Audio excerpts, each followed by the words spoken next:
నమస్కారం. Vision news కి స్వాగతం. ఈనాటి వార్తలు. భీమవరం పట్టణంలో శరవేగంతో పార్కుల అభివృద్ధికి చర్యలు చేపట్టినట్టు జిల్లా కలెక్టర్ చదలవాడ నాగరాణి తెలిపారు. స్థానిక హౌసింగ్ బోర్డ్ కాలనీలోని ప్రధాన పార్కులో జరుగుతున్న పార్క్ అభివృద్ధి పనులను శుక్రవారం collector Nagarani, joint collector Rahul Kumar Reddy సంయుక్తంగా ఆకస్మికంగా తనిఖీ చేశారు. ఈ సందర్భంగా పార్కులో అభివృద్ధి పనులకు డిజైన్ చేసిన డ్రాయింగ్లను పరిశీలించి క్షేత్రస్థాయిలో జరుగుతున్న పనులను తనిఖీ చేశారు. ఈ సందర్భంగా కలెక్టర్ మాట్లాడుతూ, భీమవరం పట్టణంలో ప్రజలను, ముఖ్యంగా పిల్లలను ఆహ్లాదకరంగా ఉంచేందుకు అవసరమైన ప్రదేశాలు ఏమీ లేకపోవడంతో ఆలోచన చేసి పట్టణంలోని దాతల సహకారంతో భీమవరంలోని అన్ని పార్కులను దశల వారీగా అభివృద్ధి చేయడానికి చర్యలు తీసుకోవడం జరిగింది అన్నారు. జాతీయ రహదారి భద్రతా మాసోత్సవంలో భాగంగా శుక్రవారం భీమవరం భారతీయ విద్యాభవన్ స్కూల్ నందు విద్యార్థులకు మరియు డ్రైవర్లకు రోడ్ సేఫ్టీ మీద అవగాహన సదస్సు నిర్వహించారు. ఈ సమావేశంలో మోటార్ వెహికల్స్ ఇన్స్పెక్టర్ రమణ మాట్లాడుతూ, విద్యార్థులు 18 సంవత్సరముల వయసు నిండకుండా మోటార్ వాహనాలు నడపవద్దని, నడిపిన ఎడ్ల వారే కాకుండా వారి తల్లిదండ్రులు కూడా శిక్షార్హులవుతారని మరియు కారులో ప్రయాణించినప్పుడు తప్పనిసరిగా సీట్ బెల్ట్ ధరించాలని కోరారు. స్కూల్ బస్ డ్రైవర్లందరూ వాహనం నడిపేటప్పుడు సెల్ ఫోన్ మాట్లాడవద్దని, డ్రంక్ అండ్ డ్రైవ్ చేయవద్దని సూచించారు. భీమవరంలోని కొత్త డీలర్షిప్ ప్రారంభంతో పియాజియో ఇండియా వెస్ట్ గోదావరిలో తన ప్రస్థానాన్ని మరింత బలోపేతం చేసిందని పశ్చిమ గోదావరి జిల్లా భీమవరంలోని ఇటలీ ఆటోమొబైల్ దిగ్గజ సంస్థ పియాజియో గ్రూప్ కు 100% అనుబంధ సంస్థ అయిన పియాజియో వాహనాల ప్రైవేట్ లిమిటెడ్ చిన్న వాణిజ్య వాహనాలు మరియు ఎలక్ట్రిక్ 3 చక్రాల వాహనాల తయారీలో భారతదేశ ప్రముఖ సంస్థ ఆంధ్రప్రదేశ్లోని భీమవరంలో తన యొక్క కొత్త షోరూమ్ ను ప్రారంభించింది. ఈ వ్యూహాత్మక విస్తరణ భారతదేశ వ్యాప్తంగా కస్టమర్లకు ప్రపంచ స్థాయి మొబిలిటీ పరిష్కారాలను అందించాలనే పియాజియో ఇండియా నిబద్ధతను మరింత బలపరుస్తుంది. 2000 చదరపడుగుల విస్తీర్ణంలో విస్తరించి ఉన్న ఈ భీమవరం షోరూమ్ 3 చక్రాల వాహనాల రిటైల్ అనుభవానికి కొత్త నిర్వచనాన్ని అందిస్తుంది. కస్టమర్ల యొక్క వాహన విక్రయాలు, సేవలు, విడిభాగాలు అందుబాటులో పూర్తి స్థాయి సేవలను ఒకే చోట పొందగలుగుతారు. ఈ షోరూమ్ ఎక్స్చేంజ్ మరియు ఫైనాన్స్ వంటి సౌకర్యాలతో పాటు ప్రత్యేకంగా శిక్షణ పొందిన సిబ్బందిని కలిగి ఉంటుంది. తద్వారా వినియోగదారులకు సమగ్రమైన సేవలను అందించగలదు. అదనంగా డీలర్ భాగస్వామి ఇప్పటికే వెస్ట్ గోదావరి జిల్లాలో ప్రధాన ప్రాంతాలైన ఏలూరు, తణుకు, తాడేపల్లిగూడెం మరియు జంగారెడ్డిగూడెంలో తమ ప్రస్థానాన్ని కలిగి ఉన్నారు. ఈ విస్తృత నెట్వర్క్ ద్వారా ఆ ప్రాంత వ్యాప్తంగా ఉన్న వినియోగదారులకు పియాజియో ఉత్పత్తులు మరియు సేవలు సులభంగా అందుబాటులో ఉంటాయని తెలిపారు. జిల్లా కలెక్టర్ నాగరాణి ప్రెసిడెంట్ గా నిర్వహించబడుతున్న ఇండియన్ రెడ్ క్రాస్ సొసైటీ పశ్చిమ గోదావరి జిల్లా శాఖ వివిధ ప్రభుత్వ శాఖల నుండి రక్త సేకరణలో భాగంగా నేడు విద్యాశాఖ నుండి రాయలం గ్రామ పంచాయతీలో గల Indian red cross blood centre నందు రక్తదాన శిబిరాన్ని ఏర్పాటు చేయడం జరిగింది. ఈ కార్యక్రమాన్ని జిల్లా విద్యాశాఖ అధికారి ఈ నారాయణ ప్రారంభించి మాట్లాడుతూ, రక్తదానం ఎందరో జీవితాలకు పునర్జన్మనిస్తుందని, విద్యాశాఖలో పనిచేస్తున్న ఆసక్తి గల ఉపాధ్యాయులు మరియు ఇతర సిబ్బంది రక్తదానం చేయాలని, ఒకరిచ్చే రక్తదానం 3 జీవితాలని కాపాడుతుందని, కావున విద్యాశాఖ నుండి వీలైనంత ఎక్కువ మంది రక్తదానం చేయవలసిందిగా తెలియజేశారు. జిల్లాలో దశల వారీగా ప్లాస్టిక్ ను నిర్మూలించడమే లక్ష్యంగా పనిచేస్తున్నట్టు కలెక్టర్ నాగరాణి తెలిపారు. జిల్లా కలెక్టర్ ఛాంబర్ నందు కలెక్టర్ నాగరాణిని హైదరాబాద్ ఏఈ టెక్నాలజీ కంపెనీ ప్రతినిధులు కలిసి ప్లాస్టిక్ కు ప్రత్యామ్నాయంగా వారు తయారు చేసిన బయో ఎలైట్ ఉత్పత్తులను ప్రదర్శించడం జరిగింది. ఈ సందర్భంగా కలెక్టర్ కు కంపెనీ ప్రతినిధి కె దిలీప్ వివరిస్తూ, వాటర్ బాటిల్స్, వాటర్ గ్లాసులు, లిక్కర్ గ్లాసులు, స్ట్రా, వివిధ రకాల క్యారీ బ్యాగులు, వివిధ సైజుల్లో డస్ట్ బిన్ కవర్స్, రెస్టారెంట్లు, కర్రీ పాయింట్లో వినియోగించే ఫుడ్ ప్యాకింగ్ డబ్బాలు, కర్రీ ప్యాకింగ్ కవర్స్, భోజనం ప్లేట్లు, ఇటువంటివన్నీ కూడా మొక్కజొన్న కండే లోపలి భాగాన్ని వినియోగించి తయారు చేయడం జరుగుతుందని తెలిపారు. మేము తయారు చేసిన ఉత్పత్తులు సుమారు 4 నుండి 5 నెలల కాలంలో భూమిలో డీకంపోస్ట్ అవుతాయని వివరించారు. పశ్చిమ గోదావరి జిల్లా భీమవరంలో motherness fertility women and children hospital ప్రారంభించడం జరిగింది. ఈ కార్యక్రమానికి ముఖ్య అతిథులుగా భీమవరం శాసనసభ్యులు పులపర్తి రామాంజనేయులు, మున్సిపల్ శాఖ మంత్రి నారాయణ, ఉక్కు మరియు భారీ పరిశ్రమల సహాయ మంత్రి భూపతిరాజు శ్రీనివాస్ వర్మ, ఉండి శాసనసభ్యులు deputy speaker Kanumuri Raghuramakrishnamraju, APIIC chairman Mantena Ramaraju, శాసన మండలి చైర్మన్ కొయ్యే మోషన్ రాజు పాల్గొన్నారు. మున్సిపల్ శాఖ మంత్రి నారాయణ మాట్లాడుతూ, హెల్త్ అవేర్నెస్ ప్రతి ఒక్కరికి వచ్చింది. ఆరోగ్యమే మహాభాగ్యం. హెల్త్ బాగుంటే మనము బాగుంటామని రాష్ట్ర ముఖ్యమంత్రి చంద్రబాబు నాయుడు ఎప్పుడు ఒకటే చెప్తూ ఉంటారు. హెల్త్కు ప్రయారిటీ ఇవ్వాలని, హెల్త్ బాగుంటేనే మానసికంగా పిజాలుగా పనిచేయడం జరుగుతుందని తెలిపారు. ఇక్కడ స్పెషలైజేషన్ ఏంటంటే ఫెర్టిలిటీ లేటెస్ట్ ఎక్విప్మెంట్ పెట్టడం జరిగింది. ఈ రోజు ప్రపంచం మొత్తం తీసుకుంటే ఫెర్టిలిటీ రేట్ తగ్గిపోతోందని, ఫెర్టిలిటీ రేట్ తగ్గిపోతే జనాభా తగ్గిపోతారు. ప్రపంచం మొత్తం వరల్డ్ హెల్త్ ఆర్గనైజేషన్ కూడా ఫెర్టిలిటీ రేట్ 2.1 ఉండాలి, కానీ 1.6 ఉందని. కాబట్టి ఫెర్టిలిటీ రేట్ పెరగాలి అంటే ఎలాంటి ఫెర్టిలైజర్స్ ఉండాలని, ఇంకా ఈ ఫెర్టిలిటీ సెంటర్స్ లో గ్రోత్ ఉండాలని తెలిపారు. భీమవరంలో motherness fertility women and child hospital ని ఈరోజు ప్రారంభించారు. ఈరోజు రెయిన్బే హాస్పిటల్ యొక్క చైర్మన్ వారి యొక్క సపోర్ట్ తో ఈరోజు యాక్చువల్ గా ఈ యొక్క హాస్పిటల్ ని తీర్చిదిద్దారు. చాలా చక్కగా తీర్చిదిద్దారు. ఈరోజు అవేర్నెస్, హెల్త్ అవేర్నెస్ ప్రతి ఒక్కరికి వచ్చింది.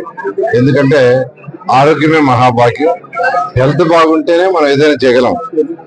కరోనా పీరియడ్ లో కరోనా వచ్చింది, మొత్తం ప్రపంచం అంతా ఎక్కడికక్కడ ఆగిపోయింది, ఎకనామిక్ గ్రోత్ ఆగిపోయింది. అందుకనే గౌరవనీయ ముఖ్యమంత్రి నారా చంద్రబాబు నాయుడు గారు ఎప్పుడు ఒకటి చెప్తుంటారు, హెల్త్ కి హై ప్రయారిటీ ఇవ్వాలి. హెల్త్ బాగుంటేనే, ఆరోగ్యంగా ఉంటేనే ప్రతి ఒక్కరు మానసికంగా ఫిజికల్ గా వర్క్ చేయగలరు. బాగా వర్క్ చేసినప్పుడు ఆ యొక్క రాష్ట్రం గ్రోత్ వస్తుంది. అందుకని ఈరోజు రాష్ట్ర ప్రభుత్వం కూడా హై ప్రయారిటీ యాక్షన్ ఇవ్వడం జరిగింది. అదేవిధంగా ఈ ఫర్టిలిటీ ఇక్కడ స్పెషల్ గా ఇక్కడ స్పెషలైజేషన్ ఏంటంటే వీళ్ళు ఫర్టిలిటీ సంబంధించి లేటెస్ట్ ఎక్విప్మెంట్ యాక్చువల్ గా పెట్టడం జరిగింది. ఈరోజు ప్రపంచం మొత్తం తీసుకుంటే ఫర్టిలిటీ రేట్ తగ్గిపోతుంది. ఫర్టిలిటీ రేట్ తగ్గిపోతే ఓవర్ పీరియడ్ జనాభా తగ్గిపోతుంది. అందుకని ప్రపంచం మొత్తం వరల్డ్ హెల్త్ ఆర్గనైజేషన్ కూడా వరీ అవుతుంది. ఫర్టిలిటీ రేట్ 2.1 ఉండాలి, 2.1. కానీ ఈరోజు మన రాష్ట్రంలో 1.6 ఉంది, 1.6. మన దేశంలో 1.9కి వచ్చింది. ఒకప్పుడు ఇద్దరి కంటే ఎక్కువ పిల్లలు ఉంటే లోకల్ బాడీస్ లో కంటెస్ట్ చేయడానికి లేదని అసెంబ్లీలో చట్టం చేశారు. అట్లాంటి ఆ చట్టం తీసేశారు. ఎందుకంటే కొన్ని దేశాల్లో ముసలి వాళ్ళ యొక్క అంటే హెల్త్ కాన్షియస్ ముసలి వాళ్ళ యొక్క వాళ్ళు ఎక్కువ ఉండారు, యూత్ తగ్గిపోయారు. ఎప్పుడైతే యూత్ తగ్గుతారో ఆ రాష్ట్రంలో వర్క్ చేసే మ్యాన్ పవర్ తగ్గిపోతుంది. రాష్ట్రంలోనే మోడల్ ఎమ్మెల్యేగా మంత్రి రామానాయుడు నిలిచారని ఎమ్మెల్సీ పర్చూరి అశోక్ అన్నారు. తోటి ఎమ్మెల్యేలు సైతం ఆయనతో పరిగెత్తలేకపోతున్నాం అన్న సందర్భాలు ఉన్నాయి అన్నారు. విజయవాడలోని రైతు శిక్షణా కేంద్రంలో జరిగిన ఏపీ ఇరిగేషన్ ఎన్జీఓల అసోసియేషన్ డైరీ ఆవిష్కరణ కార్యక్రమంలో ఎమ్మెల్సీ పర్చూరి అశోక్ బాబు ఈ వ్యాఖ్యలు చేశారు. ఇవాళ ఇరిగేషన్ శాఖకి ఒక డైనమిక్ మినిస్టర్ రావడం అనేది మీకు వచ్చిన ఒక ఛాన్స్ అని నేను చెప్తున్నాను. బహుశా మనం 10 to 5 పని చేయాల్సి వస్తుంది కాబట్టి ఒక గంట అక్కడి నుంచి వాచ్లో చూసుకుంటాం. బహుశా మొన్న విజయవాడ వరదల్లో ఆయన వాచ్తో పని లేకుండా పనిచేసిన విషయం మీ అందరూ గుర్తుంటుంది. ముఖ్యమంత్రి గారి తర్వాత ఏదైనా విషయం తెలుసుకోవాలని జిజ్ఞాస చాలా ఎక్కువ ఉన్న మంత్రులు ఈయన ఒకరు. ఆయన మనం చెప్తే ఇన్ని తలూపే రకం అయితే కాదు. ఆయన చదువుకుంటాడు, దాని మీద ఎంత లోతుగా వెళ్ళిపోతాడు ఆయన. ఎందుకంటే నేను ఇక్కడ చూడటం కాదు, పార్టీలో కూడా మేము చూసాం. ఒక స్టేజ్లో నిమ్మల రామానాయుడు గారు is the model MLA in the state. ఈ నెల 10వ తేదీన జరిగే జాతీయ నులిపురుగుల నిర్మూలన కార్యక్రమాన్ని విజయవంతం చేయాలని పిహెచ్సి వైద్యాధికారిని డాక్టర్ కిరణ్ మయి కోరారు. శుక్రవారం అత్తిలి మండల పరిషత్ కార్యాలయంలో ఎంపీడీఓ పి శామ్యూల్ అధ్యక్షతన జాతీయ నులిపురుగుల నిర్మూలన దినోత్సవాన్ని పురస్కరించుకుని అవగాహన సదస్సు జరిగింది. ఈ సందర్భంగా వైద్యాధికారిని మాట్లాడుతూ ఆల్బెండిజాల్ మాత్రలు అన్ని అంగన్వాడీలు, పాఠశాలలు, కళాశాలల్లో ఉచితంగా అందిస్తామని, ఈ మాత్రలను విద్యార్థులతో మింగించాలని అన్నారు. ఈ మాత్రలు వేసుకోవడం వల్ల రక్తహీనత నివారిస్తుందని, పోషకాలు గ్రహించుకునే సామర్థ్యం పెరుగుతుందని అన్నారు. ఎప్పటికప్పుడు చేతులను పరిశుభ్రంగా ఉంచుకోవాలని సూచించారు. ఈ సందర్భంగా మంచిలి, అత్తిలి ప్రాథమిక ఆరోగ్య కేంద్రాలకు అల్బెండజాల్ మాత్రలు, పోస్టర్లను ఎంపీడీఓ అందజేశారు. ఈ కార్యక్రమంలో ఆరోగ్య విస్తరణాధికారి కె శాంతమూర్తి, JS Ganiraju, TVV Prasad, P Murali, Venkataraju తదితరులు పాల్గొన్నారు. భీష్మ ఏకాదశి పర్వదినం సందర్భంగా అత్తిలి శ్రీ వేణుగోపాల స్వామి వారికి శుక్రవారం అభిషేకాలు, విశేష పూజలు జరిగాయి. ఉదయం శ్రీ స్వామివారి మూల విరాట్కు పంచామృతాలు, పండ్ల రసాలు, సుగంధ పరిమళ ద్రవ్యాలతో అభిషేకించి పుష్పాలతో అలంకరించారు. ఆలయ అర్చకులు వాడపల్లి కృష్ణమాచార్యుల ఆధ్వర్యంలో పూజాధికాలను నిర్వహించారు. అధిక సంఖ్యలో భక్తులు హాజరై స్వామివారిని దర్శించుకున్నారు. హాజరై భక్తులకు ప్రసాద వితరణ చేశారు. తణుకు పట్టణంలోని తెలుగుదేశం పార్టీ కార్యాలయం నందు తణుకు శాసనసభ్యుడు ఆరిమిల్లి రాధాకృష్ణ ఆధ్వర్యంలో నియోజకవర్గ మండల ఇన్ఛార్జీలతో రాబోయే ఎమ్మెల్సీ ఎలక్షన్ గురించి కార్యాచరణ నిర్వహించారు. ఈ కార్యక్రమానికి ముఖ్య అతిథిగా అరకు మాజీ మంత్రి కిడారి శ్రావణ్ కుమార్ హాజరయ్యారు. ఈ సందర్భంగా రాధాకృష్ణ మాట్లాడుతూ నియోజకవర్గంలో అత్యధికంగా సుమారు 12,506 ఎమ్మెల్సీ ఓటర్లు ఉన్నారని, వారందరికీ చేరువయ్యి కూటమి అభ్యర్థి పేరాబత్తుల రాజశేఖరంను గెలిపించాలని అన్నారు. ఎమ్మెల్సీ ఎన్నికలకు సంబంధించి కేవలం 20 రోజులు మాత్రమే గడువు ఉందని, ఈ 20 రోజుల్లో ఓటర్లను స్వయంగా కలిసి వారు ఓట్ల కూటమి అభ్యర్థికి వేయించుకునే విధంగా కృషి చేయాలని అన్నారు. ఇన్ఛార్జికి ఇచ్చిన 50 ఓట్లను వారి దగ్గరుండి వాటిని కలిసి కూటమి అభ్యర్థి గురించి అభ్యర్థించి ఓట్లు పడే విధంగా చేయాలి అన్నారు. తణుకు పట్టణం మొత్తం కలిపి 12 బూతులు, ఇరగవరం మండలం 3 బూతులు, అత్తిలి మండలం 3 బూతులు నిర్ణయించడం జరిగిందని అన్నారు. నియోజకవర్గంలో 271 మంది కూటమి తరపున ఇన్ఛార్జీలుగా నియమించారని అన్నారు. ఒక్కొక్కరికి 50 మంది చొప్పున ఓటర్ వద్దకు వెళ్లి కూటమి అభ్యర్థిని గెలిపించే విధంగా కృషి చేయాలని అన్నారు. టీడీపీ నుంచి 164 మందిని, జనసేన నుంచి 78 మందిని, బీజేపీ నుంచి 26 మందిని నియోజకవర్గ ఇన్ఛార్జీలుగా నియమించడం జరిగిందని అన్నారు. ఒక్కొక్క ఇన్ఛార్జ్ 50 మందిని 2-3 సార్లు కలిసి ఓటు అడిగే విధంగా ఉండాలని, ఓటింగ్ ప్రక్రియ సందర్భంగా ఓటర్ను మనమే స్వయంగా బూత్ వద్దకు తీసుకుని వచ్చి కూటమి అభ్యర్థికి ఓటు వేయించాలని అన్నారు. కష్టపడి పనిచేసే మన కూటమి అభ్యర్థిని గెలిపించుకోవాలని అన్నారు. ఈ నెల 11వ తారీఖు నుంచి తాను కూడా డోర్ టు డోర్ తిరిగి కూటమి అభ్యర్థి గెలుపు కోసం కృషి చేస్తానని, అలాగే మన అబ్జర్వర్ కిడారి శ్రావణ్ కుమార్ కూడా తనతో పాటు వస్తారని అన్నారు. సుమారు 8 నెలల తర్వాత మన కూటమి ప్రభుత్వం వచ్చిన ఈ రోజు ప్రజలందరూ కూడా మనం చేసే అభివృద్ధి కార్యక్రమాల పట్ల హర్షం వ్యక్తం చేస్తున్నారని అన్నారు. ఈ కార్యక్రమంలో కూటమి నాయకులు, ఇన్ఛార్జీలు పాల్గొన్నారు. ఈ రోజు ఎమ్మెల్సీ ఎన్నికలకు సంబంధించి తణుకు నియోజకవర్గంలో ఉన్నటువంటి దాదాపు 12,500 ఓట్లు నమోదైనవి.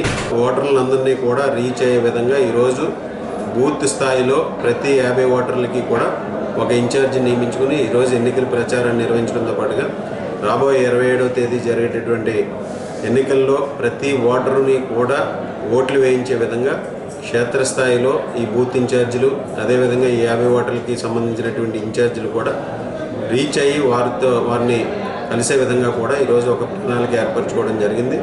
దాంతోపాటుగా మేము కూడా నాయకులుగా ప్రతి ఓటర్ని కూడా కలిసే విధంగా ప్రయత్నం చేయడం జరుగుతుంది. ఈ విధంగా ఈరోజు ఉమ్మడి పశ్చిమ గోదావరి జిల్లాకి సంబంధించి ముఖ్యమంత్రి గారు, అదేవిధంగా పవన్ కళ్యాణ్ గారు, అలాగే మోడీ గారి సహకారంతో ఈరోజు ఉమ్మడి అభ్యర్థిగా ఉన్నటువంటి రాజశేఖర్ గారిని అత్యధికమైనటువంటి మెజార్టీతో గెలిపించే విధంగా ఈరోజు ముందుకు ఒక ప్రణాళిక ప్రకారం ముందుకు వెళ్తున్నామని సందర్భంగా తెలియజేస్తున్నాం. రాష్ట్రంలో ఒక మంచి ప్రభుత్వం ఏర్పడింది అనేది ప్రజలందరూ కూడా అభిప్రాయం వ్యక్తం చేస్తున్నారు. ఒక పక్క పోలవరం, మరొక పక్క అమరావతి, అదేవిధంగా యువతకి ముఖ్యంగా ఉద్యోగాల కల్పన, దాంతోపాటుగా అభివృద్ధిని, సంక్షేమాన్ని సంపాదనలో తీసుకెళ్లి ఒక సుపరిపాలన అందిస్తూ ఈరోజు కూటమి ప్రభుత్వం ముందుకు వెళ్తుంది. భవిష్యత్తులో కూడా అదేవిధంగా ఈరోజు కూటమి ప్రభుత్వం, కూటమి పార్టీలు ఏదైతే ఈరోజు తెలుగుదేశం, జనసేన, బీజేపీ ఉన్నాయో ఈ రాష్ట్ర అభివృద్ధికి రాబోయే సంవత్సరాల్లో కూడా 3 పార్టీలు కూడా కలిసి వెళ్ళే విధంగా కూడా ఈరోజు అనేకమైనటువంటి ప్రణాళికల ద్వారా ముందుకు వెళ్ళడం జరుగుతుంది. ఈ పట్టభద్రుల ఎన్నికల్లో కూడా 3 పార్టీల నాయకులు, కార్యకర్తలు కలిసి ఉమ్మడి అభ్యర్థిని గెలిపించి మరొక అభివృద్ధికి ఈటరాయిగా తీసుకుంటామని సందర్భంగా తెలియజేసుకుంటూ 8 నెలలుగాను కూడా ఈ ప్రభుత్వం వచ్చిన తర్వాత పరిపాలనలో ఈరోజు ప్రజలందరూ కూడా ఒక సంతృప్తిని అయితే వ్యక్తం చేస్తున్నారు. మేనిఫెస్టోలో ఇచ్చినటువంటి ఇతర ఏదైతే సూపర్ 6 పథకాలు ఉన్నాయో, ఇతర హామీలు ఉన్నాయో వాటన్నింటినీ కూడా త్వరలోనే అమలు చేసే విధంగా ఒక ప్రణాళిక ప్రకారం ప్రభుత్వం ముందుకు వెళ్తుందని ఈ సందర్భంగా తెలియజేసుకుంటాం. గ్రాడ్యుయేట్స్ అందరూ కూడా ఈరోజు ఏదైతే గత ఎలక్షన్ ముందు మన మేనిఫెస్టోలో పెట్టడం జరిగిందో దాన్ని పూర్తి స్థాయిలో హృదయాన్ని తీసుకున్నటువంటి సందర్భం ఈరోజు రాష్ట్రమంతటి కూడా తణుకు నియోజకవర్గంతో పాటు రాష్ట్రమంతటి కూడా మా నియోజకవర్గాల్లో కూడా ఈ యొక్క సందర్భం ఏర్పడింది. అయితే ఈరోజు మెగా డిఎస్సి తీయడమైతేనేమి లేకపోతే ఇతర ప్రభుత్వ సంస్థల్లో ప్రభుత్వ ఆఫీసుల్లో కూడా ఏవైతే డిపార్ట్మెంట్స్లో అన్నింటిలో కూడా ఎక్కడైతే బ్యాక్లాగ్ పోస్టులు ఉన్నాయో అవన్నీ కూడా తీసే విధంగా ప్రభుత్వం చదువు తీసుకుంటుంది. అంతేకాకుండా ముఖ్యమంత్రి గారు శ్రీ నారా చంద్రబాబు నాయుడు గారు, లోకేష్ గారు, అదేవిధంగా మోడీ గారు, పవన్ కళ్యాణ్ గారు ఈరోజు కొత్త నినాదం తీసుకొచ్చారు. P4 అనే నినాదం తీసుకొచ్చి పబ్లిక్ ప్రైవేట్తో పాటు ప్రజలు కూడా దాంట్లో భాగస్వామ్యం చేస్తూ అన్ని విధాలుగా కూడా ఆర్థికంగా, సామాజికంగా, రాజకీయంగా కూడా అన్ని కుటుంబాలని పైకి తీసుకురావాలని ఒక నినాదంతో ఈరోజు P4ని కూడా తీసుకురావడం జరిగింది. ప్రభుత్వ ఉద్యోగాలు కల్పన చేస్తూనే కొత్తగా సంస్థలు ఏర్పాటు చేస్తూ, కొత్తగా ఇండస్ట్రీస్ని ఏర్పాటు చేస్తూ, కొత్తగా అన్ని విధాలుగా కూడా ఆర్థికంగా రాష్ట్రాన్ని బలోపేతం చేస్తూ, దాంట్లో ప్రజల్ని కూడా భాగస్వామ్యం చేస్తూ, దాంట్లో ఉద్యోగ అవకాశాలు కూడా, ప్రైవేట్ ఉద్యోగాలు కూడా కల్పించేటువంటి ప్రక్రియ ముఖ్యమంత్రి గారు ఈరోజు చొరవతో జరుగుతుందని చెప్పి కూడా తెలియజేసుకుంటున్నాం. తణుకు రాజీవ్ గాంధీ మున్సిపల్ ఎలిమెంటరీ స్కూల్లో వెట్టి చాకిరీ నిర్మూలన దినోత్సవం సందర్భంగా 4వ అదనపు జిల్లా జడ్జ్ శ్రీమతి డి సత్యవతి ఆదేశాల మేరకు పానెల్ న్యాయవాదులు, లేబర్ ఆఫీసర్ సత్యనారాయణ పిల్లలకు చట్టాలపై అవగాహన కల్పిస్తూ 14 సంవత్సరాల లోపు ఉన్న పిల్లలందరూ చదువుకోవాలని, ఏ ఒక్కరూ చదువుకు దూరం కాకూడదని ప్రభుత్వం ఉచిత నిర్బంధ విద్య అమలు పరుస్తుందని తెలిపారు. ఈ కార్యక్రమంలో లేబర్ ఆఫీసర్లు, స్కూల్ హెడ్ మాస్టర్, సీనియర్ న్యాయవాదులు, పారాలీగల్ వాలంటీర్లు మొదలైన వారు పాల్గొన్నారు. బహుజన బిడ్డల కోసం తన బిడ్డలను త్యాగం చేసిన త్యాగమూర్తి మాతా రమాబాయి అంబేద్కర్ అని పలువురు శ్లాఘించారు. మాతా రమాబాయి జయంతి సందర్భంగా షెడ్యూల్ కులాల రాష్ట్ర నాయకులు కొండే నాగేశ్వరరావు, న్యాయవాది పోట్ల సురేష్, కట్టాకుల ప్రసాద్, పడల గంగాధర్ మొదలైన వారు మాట్లాడుతూ మాతా రమాబాయిని ప్రతి బిడ్డకు ఆమె ఆదర్శమని, ఆమెను వారసులుగా చెప్పుకోవడానికి గర్విస్తున్నామని అన్నారు. నాగేశ్వర్ మాట్లాడుతూ అంబేద్కర్ కి ఎంతో అండగా నిలబడి ఆయన ఆశలకు నిరంతరం తోడ్పాటు అందించిన మహాతల్లి రమాబాయి అంబేద్కర్ అని చెప్పారు. ఈ కార్యక్రమంలో ఫౌండేషన్ సభ్యులు పాల్గొన్నారు. Tanuku prohibition and excise station పరిధిలోని కల్లుగీత కులాలకు రిజర్వ్ చేసిన 5 మద్యం షాపులకు గాను ఇప్పటి వరకు అందిన అప్లికేషన్ల వివరములు అధికారులు తెలిపారు. తణుకు పట్టణమునకు 3 అప్లికేషన్లు, తణుకు రూరల్ మండలమునకు 7 అప్లికేషన్లు, ఇరగవరం మండలమునకు 10 అప్లికేషన్లు, పెనుగొండ మండలమునకు 3 అప్లికేషన్లు, పెనుమంట్ర మండలమునకు 5 అప్లికేషన్లు దాఖలైనట్లు తెలిపారు. అప్లికేషన్లను దాఖలు చేయడానికి ఆఖరి తేదీ ఫిబ్రవరి 8 సాయంత్రం 5 గంటలు. రేపు అనగా శనివారం బ్యాంకులకు సెలవు దినం ఉన్నందున ఆఫ్లైన్ లో దరఖాస్తులు సమర్పించేవారు ఈ రోజునే డీడీలు తీసుకుని సిద్ధంగా ఉంచుకోవాలని, 2వ శనివారం తహసీల్దార్ కార్యాలయాలకు సెలవు కావడంతో కావలసిన సర్టిఫికెట్లు సంబంధిత తహసీల్దార్ కార్యాలయాల నుండి నేడే తీసుకోవాలని కోరారు. పశ్చిమ గోదావరి జిల్లా తణుకు మండలం దువ్వ గ్రామం వద్ద జాతీయ రహదారిపై మహిళా భక్తులు ధర్నా చేశారు. జాతీయ రహదారిపై బైఠాయించి నిరసన వ్యక్తం చేశారు. రథసప్తమి సందర్భంగా గ్రామంలోని సూర్య దేవాలయం వద్ద మహిళలు భజన చేస్తుండగా అదే గ్రామంలోని షెడ్యూల్ కులానికి చెందిన ఒక యువకుడు మైక్ ఆపివేయడంతో మహిళలు ఆగ్రహం వ్యక్తం చేశారు. హిందువుల పూజలు, భజన కార్యక్రమాలు ఉంటే సహించలేకపోతున్నారంటూ జాతీయ రహదారిపై బైఠాయించి నిరసన వ్యక్తం చేశారు. మహిళలకు మద్దతుగా వచ్చిన వారు సైతం జై శ్రీరామ్ అంటూ నినాదాలు చేశారు. మహిళలకు మద్దతుగా వచ్చి జాతీయ రహదారిపై వాహనాలను అడ్డుగా పెట్టి కదలకుండా అడ్డుకున్నారు. మహిళలు జాతీయ రహదారిపై బైఠాయించడంతో 2 వైపులా భారీ స్థాయిలో ట్రాఫిక్ స్తంభించింది. జై శ్రీరామ్, జై శ్రీరామ్, జై శ్రీరామ్, జై శ్రీరామ్, జై శ్రీరామ్. ఏదైతే మన సనాతన ధర్మాన్ని కాపాడడం కోసం గట్టిగా భారతీయులందరూ కూడా రాముడు కొలుస్తుంటారు. మరి ఇక్కడ పుత్తూరుకు చెందినటువంటి హరే రామ హరే కృష్ణ భక్త బృందం వచ్చి ఇక్కడ కోలాటం చేస్తున్న దువ్వలో అమానుషంగా కొంతమంది వ్యక్తులు వచ్చి మరి బీరు బాటిల్ని విసిరి వాళ్ళ మీద దుశ్చర్యకు పాల్పడి భయభ్రాంతులు చేయడంతో వారందరూ కూడా గొగ్గోలు పడి ఇబ్బంది పడే పరిస్థితి ఉంది. మరి వారిని శిక్షించేందుకు మరి ఇక్కడ గ్రామస్తులందరూ కూడా ఏకఖండంతో అందరూ కూడా ఒకటయ్యి మరి నేషనల్ హైవే మీద మరి ట్రాఫిక్ జామ్ చేయడం జరిగింది. ఇలా ట్రాఫిక్ ఎందుకు జామ్ చేశారని చెప్పేసి మేము పరిశీలించగా అక్కడ మహిళలు కానీ ఇక్కడ చాలా మంది కూడా భయభ్రాంతులై ఇక్కడ చేస్తున్న దుశ్చర్యకు మరి దిగ్భ్రాంతికి గురవుతున్నారు. వారిని తగు రక్షించేందుకు వారికి తగు సహాయ సహకారాలు ఇచ్చేందుకు మరి అందరూ కూడా మరి ముఖ్యంగా ప్రభుత్వ అధికారులు కానీ పోలీసు వారు కానీ ఇమీడియట్ ఎవరైతే దోషులు ఉన్నారో వారిని శిక్షించి మీరందరూ కూడా తగు న్యాయం చేయాలని తగు భద్రత కలిగించాలని చెప్పేసి మరి కోరుతూ ఉన్నాం. ఈ వార్తలకు స్వల్ప విరామం.